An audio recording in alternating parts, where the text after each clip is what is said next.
feels great to be alive on a Thursday night on the interwebs, and we are the 10 Count Podcast brought to you by Bodyslam.net. I am Ty. Next to me on the interwebs is Justin, and we're about to dive in on the retirement tour of John Cena. Saturday night, Peacock, Saturday night's main event, the final match, the final appearance of John Cena in a WWE ring. That is a mere 2 days away. We're very close. It's been kind of emotional, and like I get the chills a little bit seeing a lot of these videos online now. I just saw, we were talking before, Justin, there was an OVW tag match for the tag titles that included John Cena as the prototype going against Shelton Benjamin and Brock Lesnar. There was a video going around today of a nod to John Cena from all the current WWE superstars, holding up signs that said, hustle, loyalty, respect. Thank you, John Cena. We want some, we got some. It was really cool, and it's really starting to hit, right? We have this one date left, Gunther, John Cena. But with all this time that's passed for this past year since Netflix back in January, we kind of want to just like dive in and really take it in. And I know, I was a hater on a lot of his moments in the beginning, but I've had some time to kind of like reflect and hear his side of things and really digest what happened. So I'm just excited just to dive in. And I don't know how about you, Justin, but like this is a big moment in wrestling history right now. And it's John Cena's final match. And this final year, it's had its moments, but I can't wait to dive in. I want to start off by saying I apologize in advance if I start lagging. If something happens, my internet is shoddy as all hell tonight. So just throwing that out there. I'm hoping we stand tall here and we pull through for this podcast. But you're right, man. Saturday is going to be a big night. I don't think it'll truly set in until you hear his music and you see him walking out to the ring. For me, my wife is going out with her work friends Saturday night. So I don't know if it's lucky for me. I have my son. It's me and my son. We're going to hang out. We're going to watch John Cena's farewell match. It sounds like a pretty damn good Saturday night to me. Let my wife, who's the best mother, have a night out and enjoy. But yeah, I'm surprised that I believe they're starting the night off with Cena. So, I mean, we can get into that now if you want. We can get into that later after the timeline. But I'm curious as to what you think about that, because at first, when I first heard that, I was like, there's no way. It's got a main event. It's got to go on last. But then the more you think about it, like, is there ever more of a Cena-esque move than to just get his thing out of the way first and then just let the talent after him get showcased for the future? Yeah, apparently that's what he wanted. Apparently, he didn't want to ride off in the sunset in the main event. He wanted to showcase. And that's why this whole Saturday night main event is very NXT driven. It's very future driven, right? We have Bayley and Sol Ruca. We have Cody Rhodes and Oba Femi. That'll probably close the show. And imagine if Oba Femi gets that win to end the show against the WWE champion, Cody Rhodes. I was talking to Court earlier this week, and she thinks that they're going to pull the trigger on Oba beating Cody, and she's not happy about it. But I don't know. We'll see. It would be pretty crazy for the NXT champion to pin the WWE champion, especially with the high regards they pull it. But we have Steven Chambers saying should be the main event in his opinion. I don't disagree with you.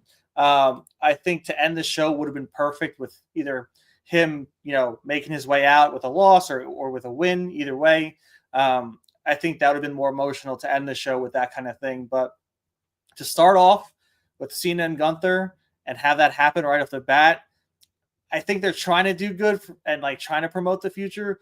But I think that's going to suck all the energy out of the crowd off the get-go. So it might be hard to rally past that point, in my opinion. So the interwebs, they're speculating. They're saying that they're trying to plan a few surprises. So yeah, here you go. Steven in the chat on YouTube just said, since starting off Cena match, guessing some surprises. I don't know anything about them. I've read all the rumors that they are trying to plan some things for Saturday night. I don't know what they are. The only thing that I can't stop thinking about is what you just said with Court. Since Oba and Cody is potentially main eventing John Cena's farewell Saturday night main event, I think Drew McIntyre sticks his head in, doesn't belong there, and he distracts Cody. And I think Oba wins, man. I mean, will Drew like get involved physically? I don't think so. So it'll be a clean match technically. Drew's just going to show his face. Cody's going to get distracted. And I see Oba standing tall at the end of Saturday night main event, man. Down for it. I really, really do. Jesse Ventura body slams Donald Trump. I love it. But yeah, I would love it, man. I guess Oba Femi up all day, all week, every day. I mean, the promos he's cutting against Cody right now, even before he retained against Javon Evans, was amazing.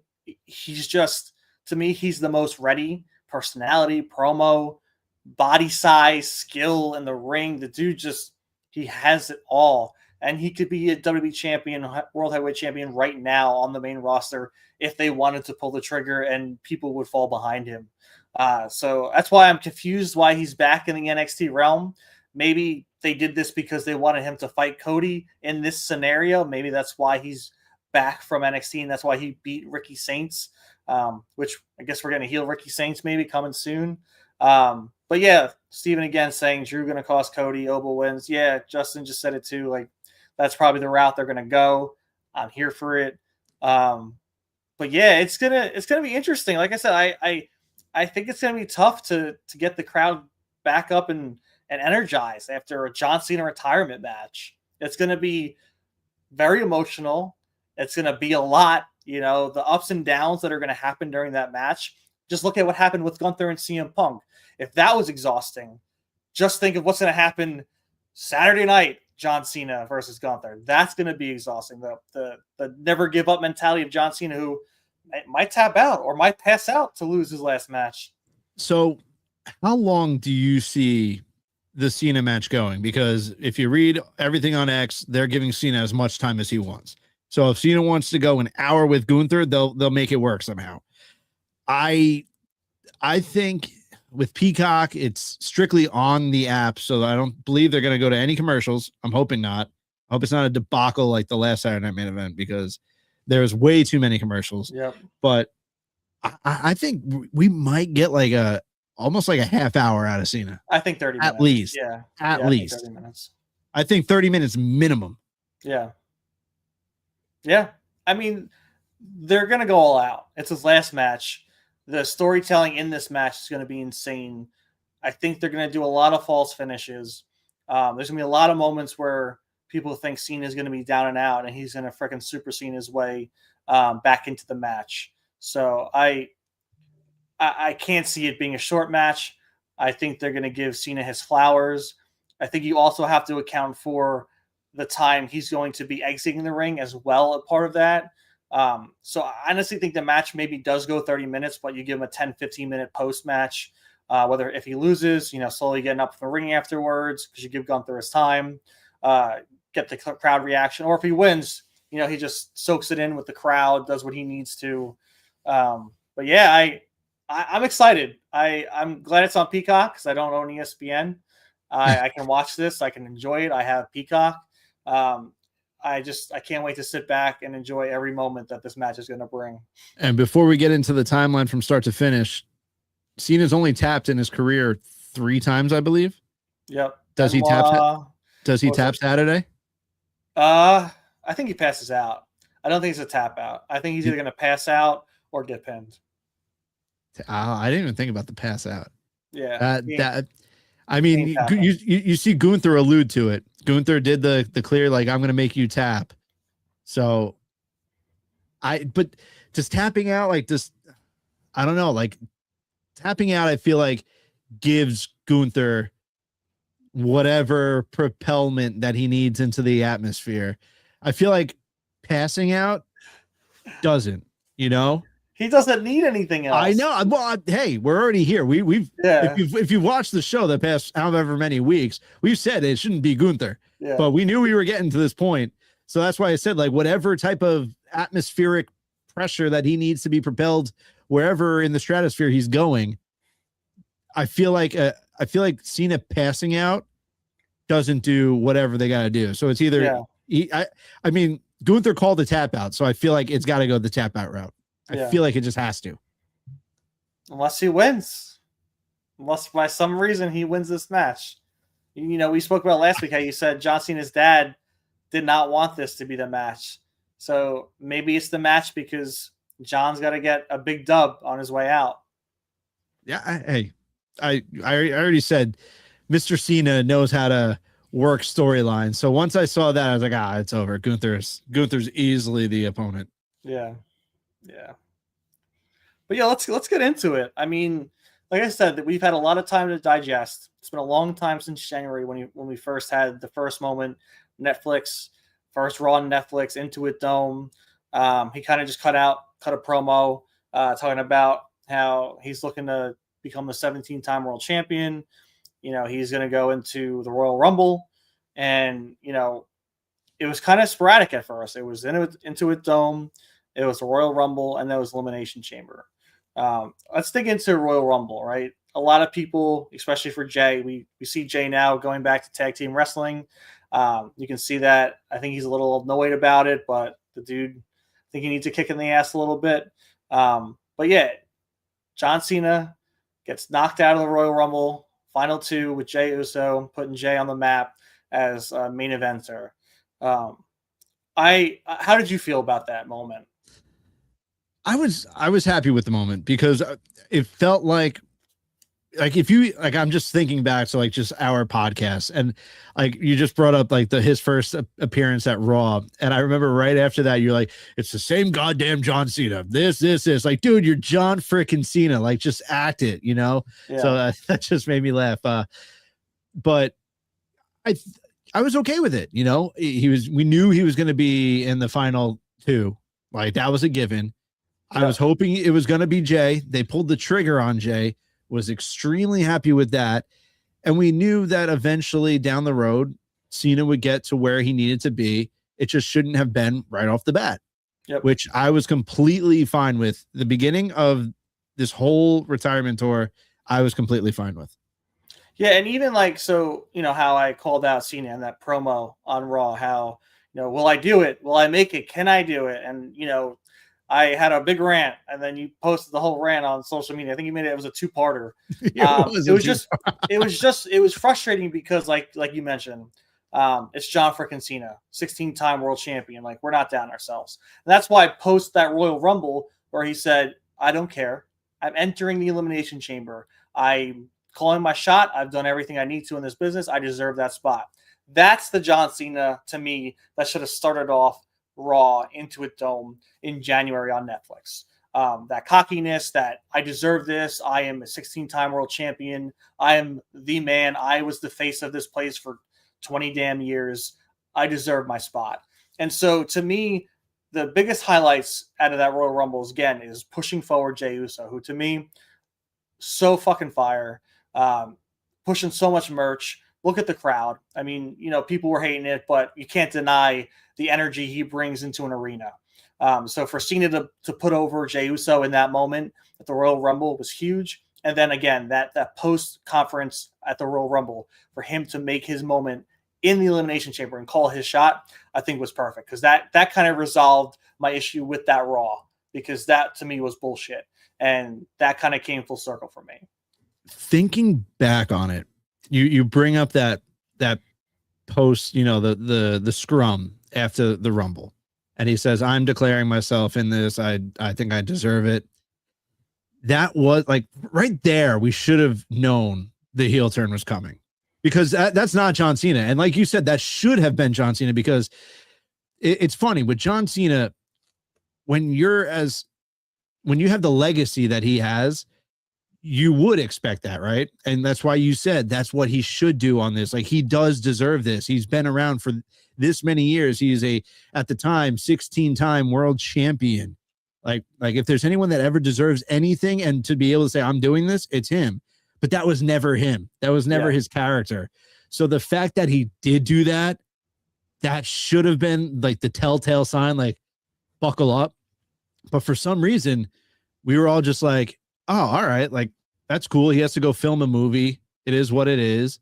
And he's just declaring himself like he doesn't have to earn his spot into the Elimination Chamber. That's fine. Little did we know what was going to happen at the Elimination Chamber, and we can get into that.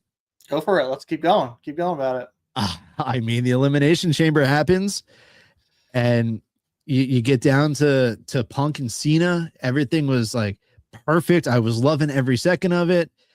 And then you have, Punk gets he gets screwed during the match.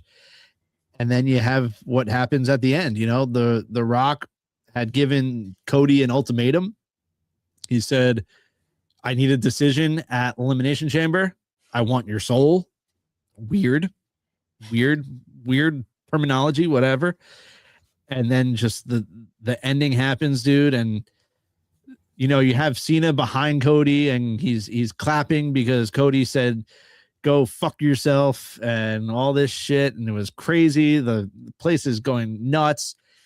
And then you see the hug, you see the cutthroat from The Rock, and the heel turn that we never thought we were going to get on this retirement tour. It happened. And dude, at the time, it was insane. It was so great. I think I spit out my water, and I think I woke up my wife.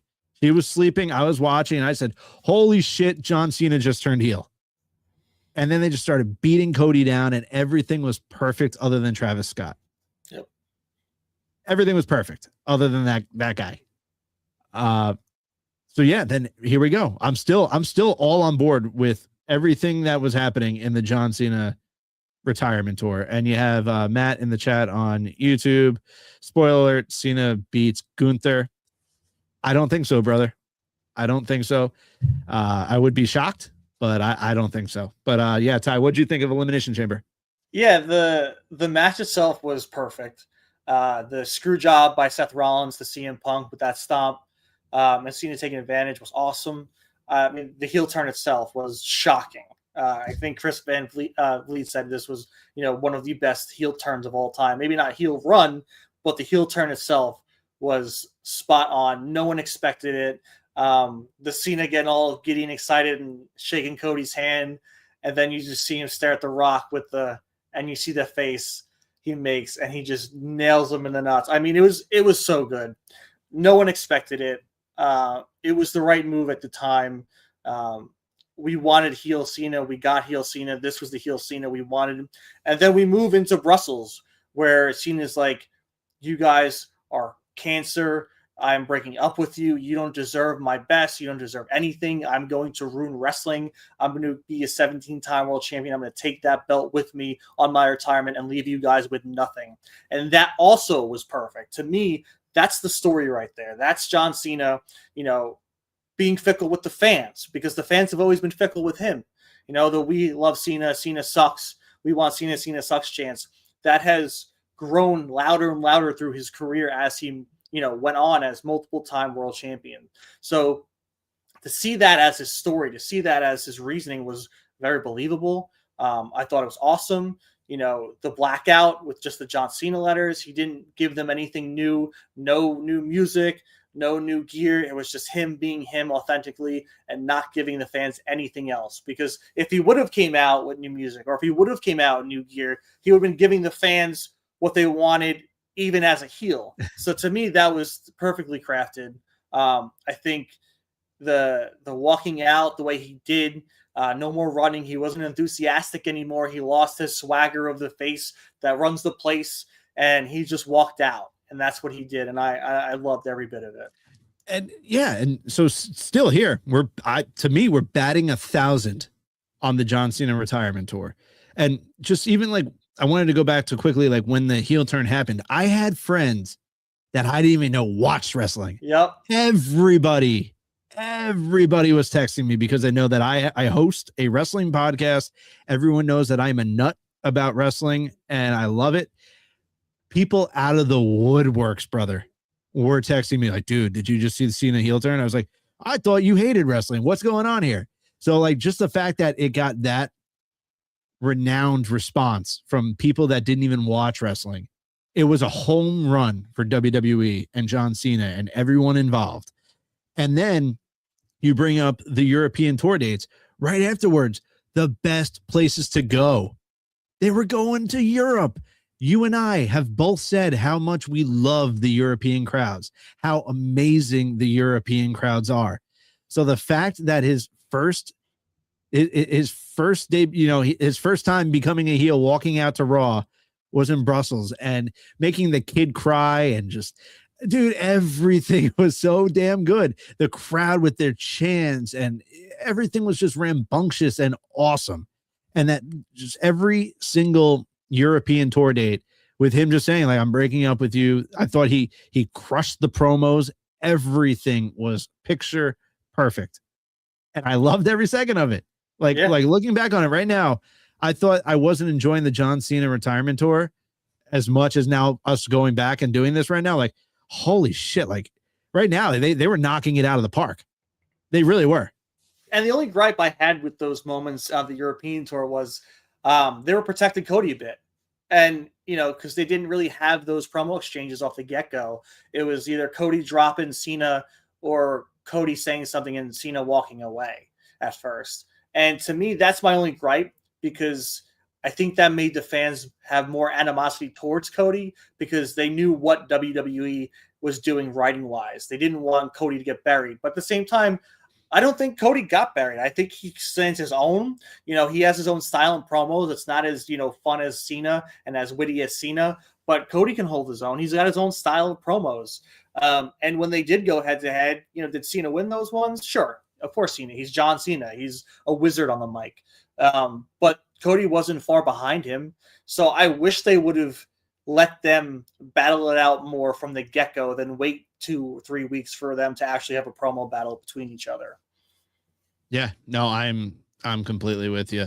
Like I said, just so far, everything was just like up to par and up to snuff with everything that I wanted so far. So this will lead us into, we had a few, European tour dates, the Vegas SmackDown, and we're right at WrestleMania, night 2, Cody Rhodes, John Cena. I kind of listened to John Cena a bit on his Chris Van Vliet podcast, and I kind of agree with him a bit. So obviously the would have, could have, should have, you can't really think about, right? You got to enjoy or talk about what actually happened, because we can talk to all that all we want, but that's not what happened during his retirement tour. I think Travis Scott ruined it. But match-wise, did it suck in my opinion? Yes, but it did its job for what he was doing, right? He was trying to ruin wrestling and take the championship. He wasn't going to give the fans a match. He gave them, little to no wrestling, a cheap ending, and a rollout. I think if Travis Scott didn't come out, I think I would have been more okay with it.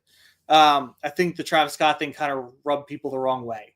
But overall, leading into what we got at SummerSlam with Cody and Cena, I think it was a perfect kind of way to get fans to really want that match, that redemption match. And, we'll talk about SummerSlam later, but in my eyes, they fulfilled what they wanted to do with their story between Cody and Cena. But at WrestleMania, I was pissed that night. I thought it was bullshit.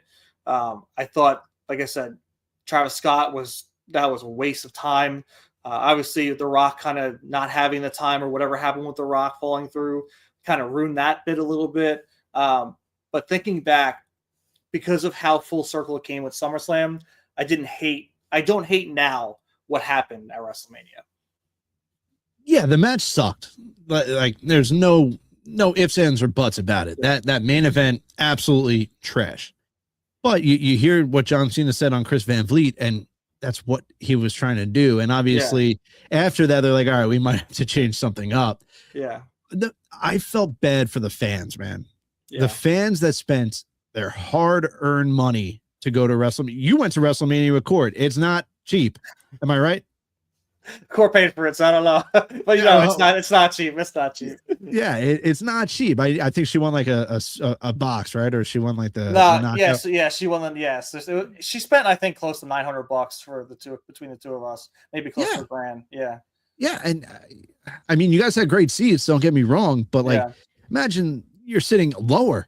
You're spending well over $1,500 each, and to get that as your main event when you're expecting something so yeah, much more, especially when you go back to the year before where you were, you know, that main event was incredible. yeah, That main event was well worth the cost of the $900. You guys yeah. were having a blast. I was having a blast watching it. So I more so felt bad for the fans in attendance that had to endure that main event because I think that they got ripped off. Yeah. And then especially Travis Scott taking 45 minutes to walk down the ramp also did not help. It takes the Undertaker quicker to get down to the ramp than it did Travis Scott. You know, and I don't know. This is where obviously we're going to get into it. This is where it starts taking a turn for the worse, unfortunately. But I also don't think it was in Cena's control. So like people have to realize like, yeah, sure, it started sucking, but there's other outside factors that took into effect here and is the reason why we got what we got. Yep. But as for Mania, not great. Not great. Yeah, and I get that point of view too. Like, especially as a fan being there, because if I was there and I spend money, I'd still be pissed to this freaking day. I'd be like, "Where's half my refund? I wanted this main event and it was awful. It was I don't. Even, it wasn't. It was quick too. I think was it like 15 minutes or something like that, maybe less. Yeah. I So don't remember yeah, because I tried to block it out of my head. That's how yeah, bad it was. exactly. So like from a fan perspective of like being there, I get that. Like that sucks. So I do sympathize with them, but yeah, I guess hindsight's 2020, but like for them, they should have realized we're putting on a WrestleMania main event. Maybe we really can't make this suck, even though we want to story wise. I feel like there could have been other ways where they could have had, Cena just be dirty the whole time and do underhanded tactics and maybe had Travis Scott out of the ring and do something instead of him taking 45 minutes to walk out. But yeah, that was definitely a rough one. But that led to, Randy Orton, RKO, and John Cena. I think that was the Raw after WrestleMania. Raw after Mania. Yep. And we were, heading into St. Louis with Backlash. Randy Orton in his home turf against John Cena for the WWE Championship. And how'd you feel about this one? It was John Cena and Randy Orton. So, I mean, how could you not enjoy it? You have to just take it in. You have to embrace it. I thought it was fine. They had their callbacks, and this is where the callbacks started. Like, they weren't as pronounced as they have been recently, but this is where you kind of got those callbacks, and this is where you started kind of appreciating it a little bit more. But there was still heel Cena doing these underhanded tactics, and the way that he won the match to retain the title and everything. It was fine, but we at this point, you're still not getting the I remember they had a promo on SmackDown where I think Cena called Randy a deadbeat or something along those lines. Yeah. I was like, oh my God, Cena's frying right now. They're two friends that are just going at it right now on the mic. So I appreciated the responses that we were getting from heel Cena, but we were still missing the main point of why this all happened. So as a fan, we're all still waiting for the major payoff, which just eventually just never happens. So, but as for the match, I was fine with it. It's Randy Orton versus John Cena one last time. How can you not be okay with it? Yeah, and like you said, it did its job. This was definitely going to be a match on the retirement tour. I wish they would have done more callbacks, like you said. Like I wish this would have been a later down the line match where they did the callbacks like they were, like what we saw with AJ and Cena. But classic Randy, classic Cena. Not really any gripes about it. But yeah, it was just, to me, it was kind of run of the mill match they had to do during this retirement tour. And it kind of did its job. It was nice to see kind of the roles reversed. We had a face Randy versus a heel Cena. But yeah, it was okay. It was definitely like a fun match, but not to the caliber of what we've seen and what we've gotten recently on his retirement tour. No, 100%. And so leading from that, we have Saturday night's main event. We got R-Truth, John Cena. Ron Cena. Ron Cena, right? Ron Cena. I forgot about that. But yeah, it was just again, like, it was kind of just a fun match. Was it really necessary? Not really. I think it was more a nod for R-Truth, for what he's done for this business. We got the heel turn after that for R-Truth, because he got all pissed off about his childhood hero, John Cena, or his brother, John Cena. Well, he got the whole release thing happened after this match. Right. That's right. So it came out that they weren't renewing his contract, and then the We Want Truth thing started happening. That's right. And then he came back and he cut his hair and all that, and then yeah. But so, I think it was more of, I guess, that at that moment it was a send off for R-Truth. Thank you for all the comedy routes you've done for us, the laughs, the eyes you brought to the product, but you're gonna fight Cena, and then see you later. Because no one would have thought R-Truth was gonna wrestle John Cena during his retirement tour. I didn't think that was gonna happen. So when I saw that confirmed, I was like, all right, good for R-Truth. He's gonna get that match. We've seen him tease John Cena all these years, even when Cena hasn't been around. So yeah, I think for me, it was okay. I think, like I said, nod for R-Truth. I think John Cena was trying to give back to people that really influenced him and kept his persona alive even when he was gone, and that was R-Truth. So I think that was their kind of like thank you for John Cena's thank you for R-Truth for what he's done, especially keeping his character alive when he's been gone. Yeah, no, it 100%. And then, I don't know where it was exactly, but Truth had another match with Cena. So, I mean, if you think you're just trying to, off the top of my head, Dom obviously had the most, but then I think Cody and R-Truth are tied for second for the most matches on the Cena retirement tour. Yeah.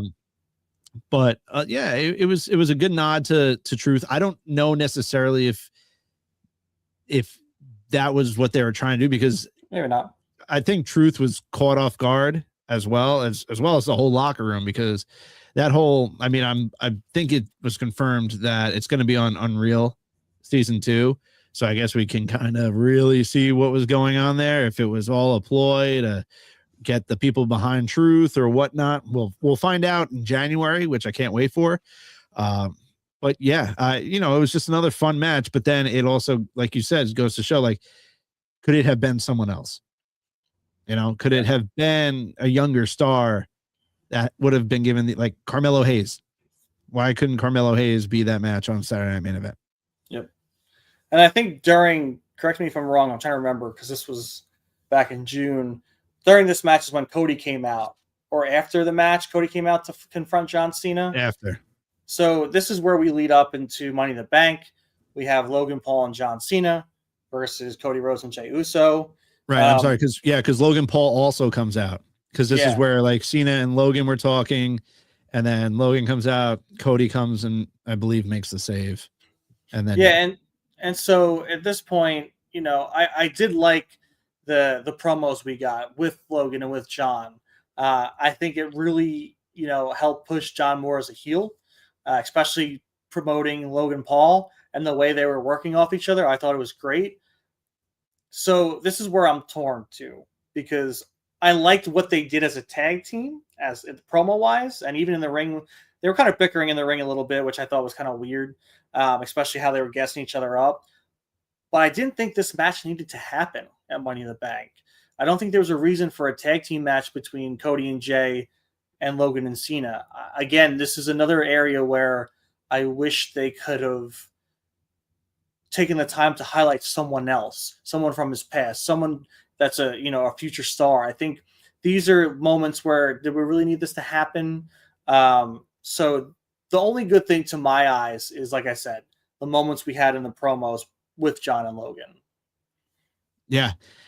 And you're right. This is where the lull really takes effect. This is where the downfall of the retirement tour happens, because yeah, sure, like it was an all right match. It is what it is. We're still wanting more, and we're still wanting to know why the hell John Cena turned heel. Like, sure, like he just out of nowhere got sick of the fans. Like, no, come on. The Rock was involved. Travis Scott was involved. There was much, much more to the story that we never were given. So now it's just, he's siding with Logan. He sees Logan as the future. And then, yeah, like you said, Cody obviously has his gripes with Cena at the time. Jey Uso was there. And, like you said, it could have been someone else. It did not need to be a tag team match at Money in the Bank. Did not need to happen. Yeah. So moving past Money in the Bank, we have a bunch of dates. We have our first moment between John Cena and CM Punk. This was like a month out before their match in Riyadh. I think there was a moment with Randy, LA Knight, and Cody, and then I forget what happens in that segment. I think they're like fighting over who's going to be like next to go fight for the championship, and then we have that second match with R-Truth. Mm-hmm. And I can't remember what happened, because that's when R-Truth was still heel, right? And did he win? He was like his weird persona. He was Ron Killings, but like split persona, Ron Killings, and right. Yeah. Did he win that match, R-Truth, or no? I can't. I don't think so. I don't think so. Yeah, it's just so like, again, this is kind of like the unforgettable lull of the John Cena retirement tour. Like, we had a lot of memorable moments, and I feel like the summer when this could have been real hot, it didn't take. It was just weird decision making, weird promos, weird use of his limited time when he should be defending his championship to people that we want to see dream matches or revitalize old feuds. There was plenty of people on the roster that could have been there. We could have had The Miz as a face if they wanted to come and fight John Cena. I mean, LA Knight, John Cena would have been great. I mean, I would have loved to see that on Saturday, but there's so much options that could have transpired from this, that why are we wasting these moments and these crucial time periods and SmackDowns and PLEs where we're not really getting much where we really want. We did. So I know we're coming up to, I believe, Night of Champions against Punk. That pipe bomb, that reverse pipe bomb by John Cena was incredible. I loved every second of that. Is that what, right? That was going into Clash, right? Yeah. Night of Champions. Yes, and he shouted out Claudio Castagnoli. He shouted out Nick Nemeth, I believe, and he shouted out Matt Cardona. I loved every second of that promo. That was by far one of my favorite moments of the whole retirement tour. Yeah, the John Cena CM Punk 2-week mashup or 3-week mashup, however it was revitalizing, because that promo was so much fun. CM Punk laying in the broken table, John Cena sitting on top of the turnbuckle, just going in. And then to counter that, in Riyadh, where, CM Punk apologizes to the fans there, he gets they accept his apology. He's, reconnecting with this new set of fans that he's yet to perform in front of. And then he comes out to freaking basic thugonomics. Freaking, I lost my crap. Santa Zap on TikTok, he has that entrance pinned forever on his page, and I just go back to it and I watch it because it's so fun to watch the reaction from the crowd. And even hearing John talk about it and Chris Van Vliet, right? They did this big reverse pipe bomb, and then CM Punk's back was to come out, and John's like, you have to do this. And he freaking did, and he pulled it off. And that just set the tone for what was to come at the end leg of this retirement tour. Shout out to both of them to making both of that happen. Iconic in both ends. I mean, it was just the perfect like alternate universe style of storytelling that we got to see, and it was just so much fun. That was one of my favorite CM Punk entrances. That was one of my favorite John Cena promos. I think chef's kiss at this point. I think they knew they needed to start making some magic, and they freaking did.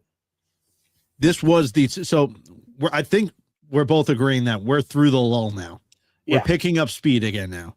After that pipe bomb, after CM Punk, after the match that they had, we're back on track. Sure, we still don't know why John Cena turned heel, and never know, and why Travis Scott was involved, and why The Rock was involved. We'll never understand that. But you're right. Now we're picking back up steam, and we're starting to enjoy what we're getting out of this retirement tour again. Because, man, him and Punk were. You asked me 3 years ago. I asked you, like, would you think we'd get that? Absolutely not. Not in a million years. And the fact that we did get it is unbelievable. I still can't believe CM Punk's in a WWE ring, let alone the World Heavyweight Champion right now. Exactly. Freaking exactly. Mind blown. Vince really said it. Like, never say never. People come back. It doesn't stop for anyone, and people do come back even when they hate what's going on. But yeah, so after Night of Champions, we get the contract signing between Cody and John Cena in Brooklyn. Yeah, for SummerSlam. And then the night before SummerSlam, or the 2-night SummerSlam, the Friday night, John comes back as a face. He's the face John Cena. And this is, again, another gripe of mine. It didn't kill the steam, right? It didn't kill the steam. Obviously, he had to turn face before the end of this tour, but the way they did it was just weird. And with the match at SummerSlam, it was freaking awesome, so I can kind of look past it, but it's still a bad taste in my mouth on how they brought him back to being a face. I think he could have lost as a heel, and then that could have been like, all right, I just lost my 17th championship. What am I doing? And they could have, saved face the following night on Raw and have him turn face then. But to have him go face the Friday before in the weird way, saying, I'm back, I'm done with my heelish ways, I've looked past what I've done, and I'm going to give you the John Cena of old, and we're going to have this passing of the torch match, and so be it. It was just a weird way to go about it. It 1000% was.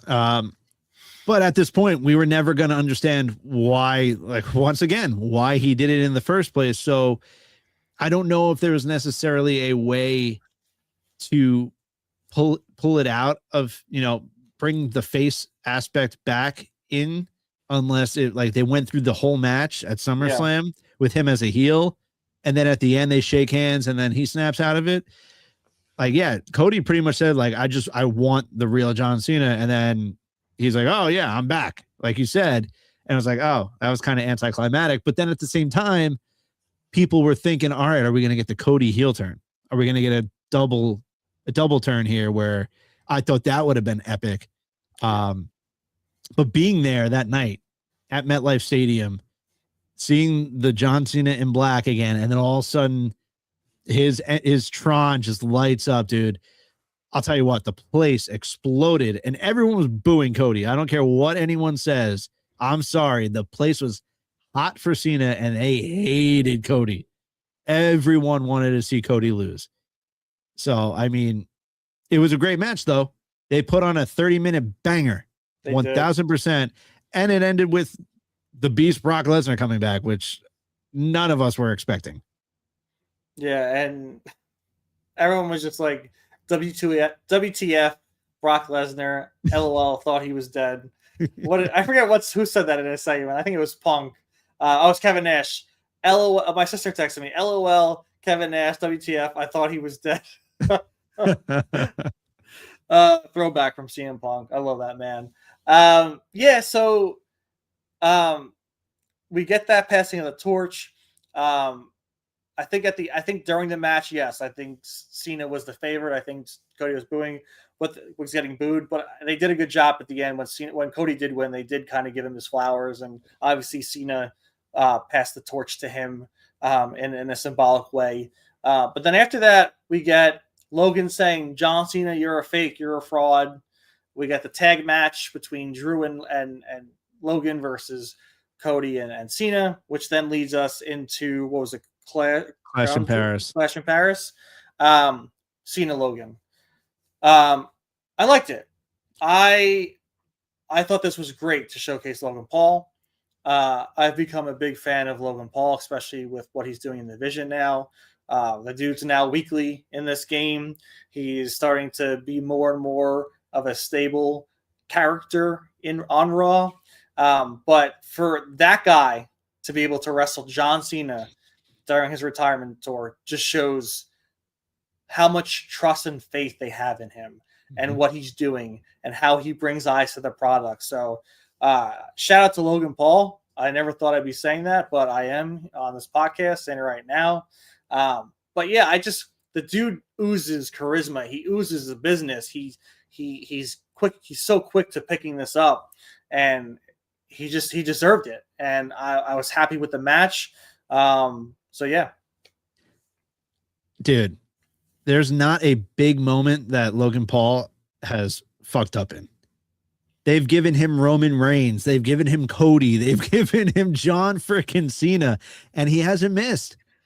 Logan Paul hasn't missed. Listen, there's haters. The haters can go screw themselves. Yeah, sure. He came from YouTube and he came from social media, but the guy is fucking awesome. Logan Paul's legit, man. He is a future world champion. I don't care whether you like it or not. You learn to say and new WWE champion Logan Paul, because I guarantee you it's happening within the next 3 years. Yeah, I think it's going to happen sooner. I think he wins Money in the Bank this year. Especially being a part of the Vision, I think he's got a very, very bright future ahead of him. Dude, I think we get Braun Breaker versus Logan Paul at one point for the WWE World Championship. No, 100%. Like, it's just the route that it's going. I see that those are going to be the two that get into a conflict in the Vision, and they will be fighting for the World Championship within the next year and a half, 2 years. No doubt in my mind. And it's deserved. Logan Paul's good, man. He had the whole writing on his hand, and he got everyone on the internet. He even posted the video like, "Yo, Paul, look, they think that I had my promo written on my hand." And he's like, "Oh, I knew that they'd bite on that, like those suckers." Like, dude, he's so good. He's unbelievable, and he brings more eyeballs to the product. There's just no denying him. Yeah. So, I mean, the fact that they gave him that match at Clash of Paris and they both showed out, another great match. Now we're on an upswing here. Well, like we said, once Punk and Cena happened, then you had Cody and Cena. Now it's just banger after banger after banger. And now we're like, well, why couldn't we get this the past 3 months? Like, why do we have to have that stupid lull? Why do we have to have that tag match at Money in the Bank? But yeah, now we're just on the upswing, and it was a great match. It was a fantastic match. And talk about bangers, dude. Next up, the open challenge for the U.S. Championship, Sami Zayn, John Cena. Stakes are high for Sami Zayn. I mean, the match was also chef's kiss. I think, what was it, Solo? Who came out to screw him over? I forget. It ended in no contest. But the match before the no contest. Wasn't it Lesnar? Oh, maybe it was Lesnar. Yeah, it was right, because then it's set up. Because then it goes into WrestlePalooza. Yeah. Right. Yeah, it was Brock. So yeah, like to have that match happen and the story they gave, false finishes in that, like Sami Zayn is pro's pro, super freaking talented, one of the best on that roster, and to have him be able to fight John Cena in a U.S. Open Challenge on the retirement tour, I think was a huge nod for Sami. He deserved that moment too. They were really, giving the stage to a lot of people who deserve the moments with John, and this was definitely one of them. I'm glad it ended in no contest. Honestly, I don't say that often. I don't like when things end in no contest. I don't think John should have lost this match, but also I didn't want to see Sammy lose the U.S. Championship at that moment because he didn't deserve to lose it at that moment. So having Brock insert himself and cause that no contest, I think everything about that night was perfect for that. Yeah, and just the fact that Sammy's debut on the main roster was what we just saw. It was an open challenge against John Cena. So it was just a perfect full circle moment. Unbelievable match. Love Sammy to death. And then obviously we get Brock asserting himself to set up the match for WrestlePalooza, which actually, thinking back now, we'll get into it. Probably another lull. I mean, sure, they had Lesnar absolutely destroy Cena. It was a lull. That's all I'm going to say. It was more for ESPN. I think it was the first PLE on ESPN. They wanted the two big names, Lesnar, Cena, one last time. Didn't really do it for me. No. I mean, I said it on the podcast. I wanted Cena just to go fucking Super Cena and attitude adjust him 1,000 times to pin him. I think that would have been awesome. But obviously, they're saving grace for Brock to, I don't know, retire eventually or, stay on the program as the Beast. I don't think they necessarily still need him. We see him at Survivor Series as, a huge player. But I think Brock could have lost. I think Brock could have got destroyed by Cena on his retirement tour. But yeah, definitely a low moment on the card. Yeah, no, I'm just right after this. I cannot wait to talk about the next match. Do it. We had Cena and Styles. We thought we were not. We thought we weren't going to get it. We thought we were going a different route with AJ Styles, with all the contract talk that was going on online about Styles and if he was going to retire and whatnot. And then we'd have the commercial promo that he cut saying, "I feel like someone doesn't want me here." That kind of got cut out of nowhere too, because all of a sudden Cena was just like, he posted a picture of Styles or something on Instagram and then it just blew up. Yeah, he X on X. He X on X who wants this match to happen. Yeah. And everyone reacted. And then, it was made official. We had the match in Perth. What a freaking match. My favorite match of the whole retirement tour. Bar none, no questions asked. Unbelievable match from the opening, from Cena handing the note over to give, the introduction of AJ Styles to just everything that happened, from AJ coming out in his TNA garb to Cena pulling off the TNA moves to AJ pulling off the famous WWE moves, or vice versa, however it was. Yeah, just unbelievable. I still get chills thinking about Cena pulling off Sister Abigail and all the fireflies coming out and Cena just looking up and just thanking Bray Wyatt. Unbelievable. Oh my God. Yeah. And apparently John Cena got some flack for going into business for himself, in quotes, for not telling anyone about the intro for AJ. I don't think that's going into business for himself when he's highlighting a wrestler across from him, because I think he knew, as well as probably other people, that if he asked for that, they probably were like, no, this is your retirement tour, yada, yada, yada.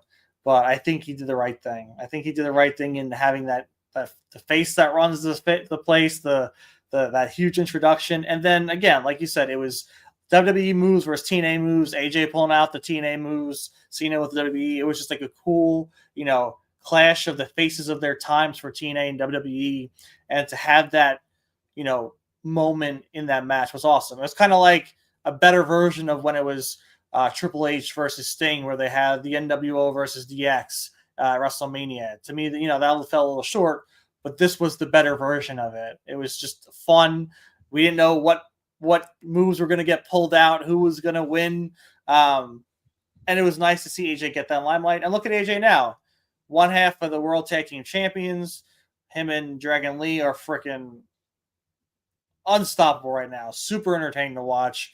The combinations they come up with, the chemistry they have is unmatched right now. So I think that really helped push AJ a bit forward. But now we're going to get into the Dirty Dom leg of the retirement tour, which is we're coming to a close soon, people. We're at the last leg. Boston, Massachusetts. John Cena, Triple H, talking it up in the middle of the ring, and out comes Mr. Dirty Dominic Mysterio saying, "Get this old fart out my freaking ring. I am the future. I am the guy." And we're going to have an Intercontinental Championship match right now because Triple H says so. And we get the Grand Slam champion John Cena, which was another step in this retirement tour that was going to happen. Mm-hmm. And I kind of want to talk about this as a whole, not just the single matches, because it kind of came full circle, at Survivor Series with John and Dom. But to give John that moment and then also be able to give it back to Dom, who is the future of this company. The dude is unmatched right now. And to have him have those last three of the 4 matches of John Cena, like that shows how much faith they have in him. The rocket strapped to Dominic's back, and to be able to win the title back from John, I thought it was perfect. John Cena didn't need the Intercontinental Championship for long. He just needed it to complete the Infinity Gauntlet to become the Grand Slam champion. And then for Dom to be able to win it back in the way he did, I have no gripes. I thought it was awesome. To me, like, I kind of wish that was the end. I thought that would have been a perfect end for the John Cena retirement tour, but it's not. Yeah, and if Boston got outbid for John Cena's final match, I'm glad that they got what they got. They got to see the Grand Slam champion happen. They got to see John Cena win that championship from Dominic Mysterio, who, like you said, he is the future. There is no denying Dirty Dominic Mysterio. And we'll get into it, but yeah, just what a great moment for Cena in Boston, Massachusetts, his hometown. And you're right. We're counting down. We are now, we're almost less than a month from where we just were. Yeah. And we get the 6-man tag match, Judgment Day versus Cena, Ray, and Sheamus. I'm glad Sheamus was a part of this because when Sheamus first started out, he and Cena had a decent feud. Sheamus won the championship from Cena by Cena accidentally stepping through the table during that tables match. So to have Sheamus to be a part of it and Ray also to be a part of it was wholesome for me and exciting for me. And I just was happy that those two players were able to be a little part of this retirement tour. Yeah, and that's what we wanted, right? We wanted to see Sheamus. We wanted to see Ray. Obviously, with the way that it was going, probably wasn't going head to head. Probably wasn't going to be a triple threat. So I'm glad it was the way it happened. They were able to share the ring with John Cena one final time at MSG, of all places, the world's most famous arena. And yeah, just another great match with another appearance by Dominic Mysterio, man. Now he's on a roll now. He is in this mini feud with John Cena on his farewell tour. Yeah, and then we get into it, man. Let's talk about it. Survivor Series.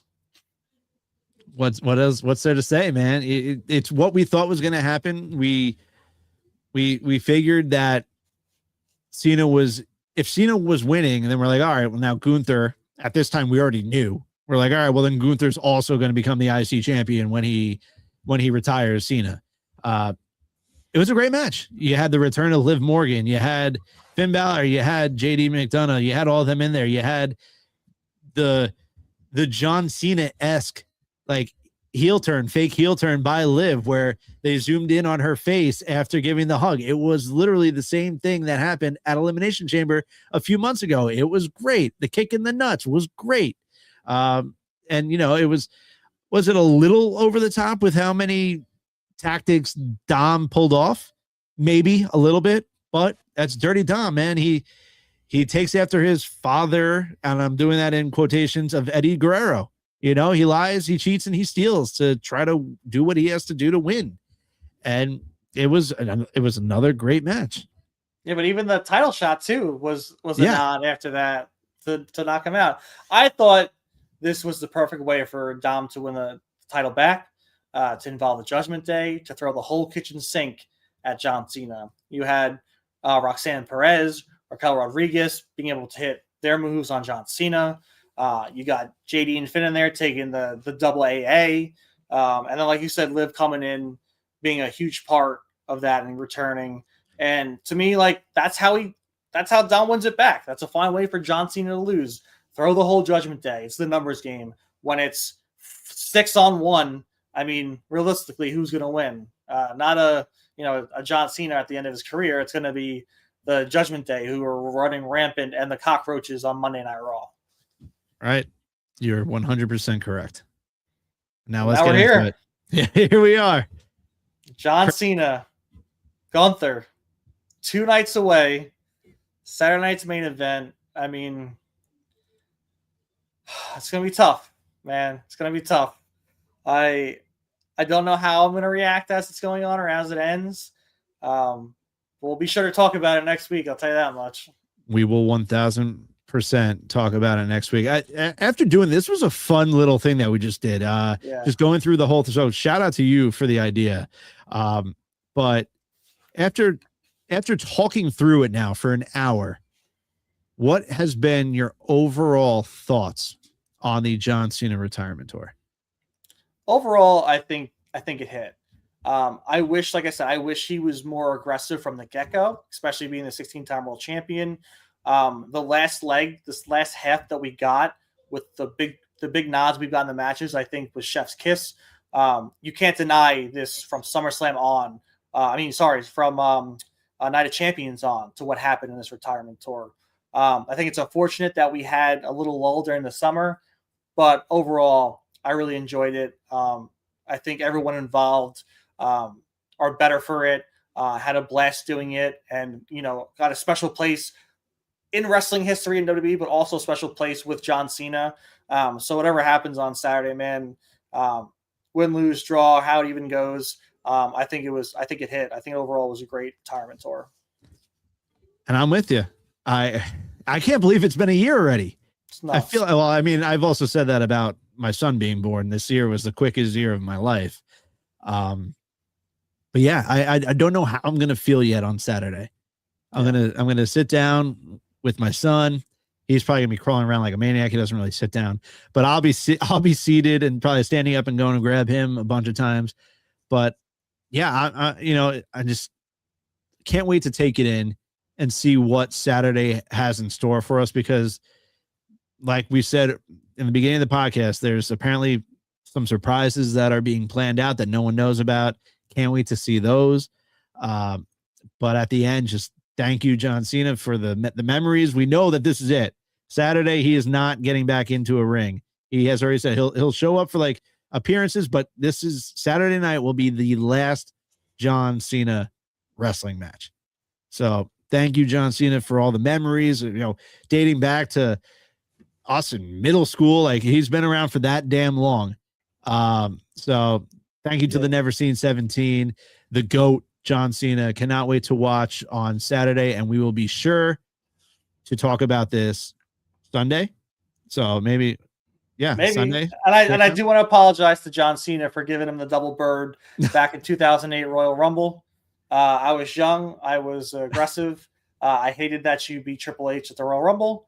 And I did give you the double bird, but that was younger Ty. John Cena, I appreciate everything you've done for us in the business. Farewell, sir. And with that said, we are at the 105-minute mark. Thank you to all 277 of you that are live with us right now, whether you are on YouTube, on X, on Instagram, on Twitch, on Facebook, wherever you are. Thank you for joining us. We hope that you guys enjoy Saturday night as much as we're going to enjoy Saturday night. You can go follow Ty at TLP_maximum on X. I am at JStar02 on X. And as always, please subscribe to the Body Slam Patreon for exclusive breaking news, interviews, podcasts, and more. $5 a month. I promise you it is well worth it. Top left corner, you will see at the 10 Count Pod on all social medias, including YouTube. 15 away from 100. Every episode, I will keep counting down until we get to 100 subscribers on YouTube. So we will be there. Also, be sure to check out NXT with Najee. I was just on Najee's show. He is also with Body Slam. It was my honor to go on his show and discuss what just happened, what just occurred on NXT. So that was a fun little half-hour episode that we were able to sit down and do. So be sure to go check out NXT with Najee on X, on YouTube, on all socials. Top right corner. Whoa, that flipped on me now. Top right corner, we have a QR code. You scan that QR code, it'll bring you to prowrestlingtees.com, the official merch of the 10 Count podcast and the Quick Count podcast. Until then, we will talk to you guys on Sunday after Saturday night's main event. We will break it down live here on the Quick Count Sunday afternoon. Until then, enjoy the rest of your week. Enjoy football Sunday and Saturday, and enjoy the game tonight.